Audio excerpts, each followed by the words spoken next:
In assignment 5, we have two deliverables due. One is a risk assessment guide for a project where we document how we're going to assess our risks. The second is our assessing and prioritizing those risks in our risk register.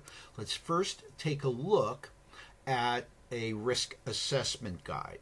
You don't have to follow my format.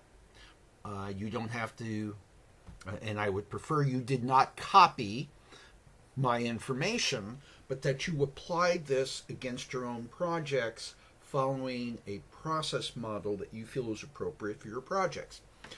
So I begin my assessment guide just with a restatement of scope, although in a much more brief format. I don't need to repeat the scope, but anyone who's reading the assessment guide who may not have dived into the prior project deliverables, it's useful just to repeat a little bit of the project scope, just to remind everyone what this project is.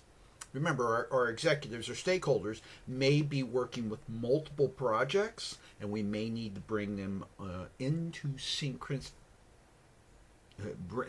them with what we're talking about.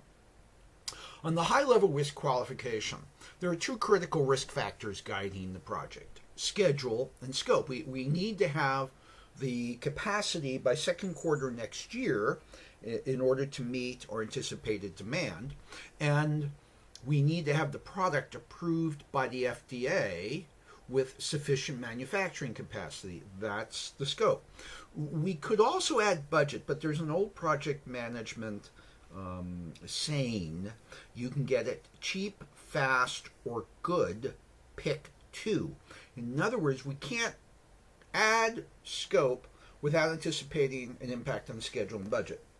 We can't extend the schedule without an impact on budget and potentially adding more to scope.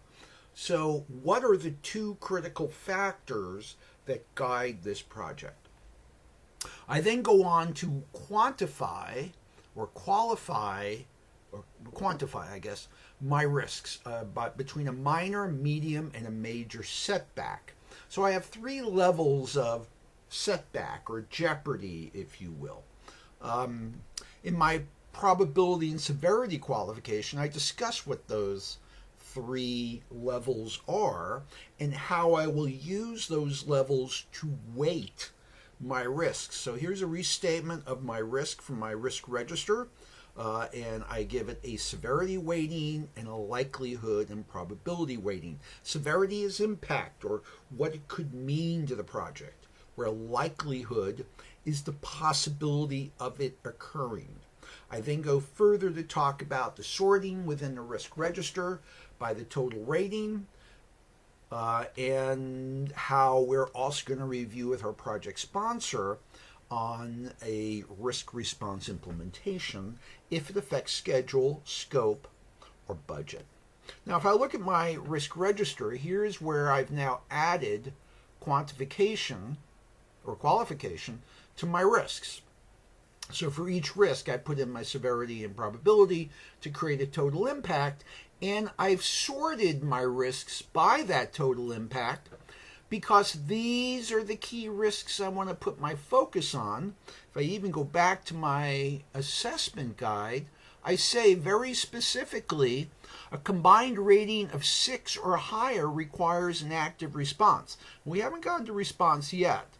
We're just in the rating or ranking and weighting of our risks. Notice each risk has a single constraint, and I've ranked and sorted the risks by that total impact. I don't ignore the lower risks because over time the likelihood could change or the impact could change. Likewise, I could also have new risks. Remember, risk identification goes on throughout the project life cycle. It's not a one and done. And things change across the project. Now, the purpose of weighting here is we could be collecting 30, 40, or more risks. Which ones really demand our attention? I'm going to tell you, if you spend every day reviewing 50 or more risks with your project team, you're going to have folks who really question the validity or value of the risk process. So typically I look at the top risks in my weekly status meeting, and maybe every other week or every month I'll review with the team the all risks to see if anything has changed, if we need to do anything different on the project, or if we have any new risks.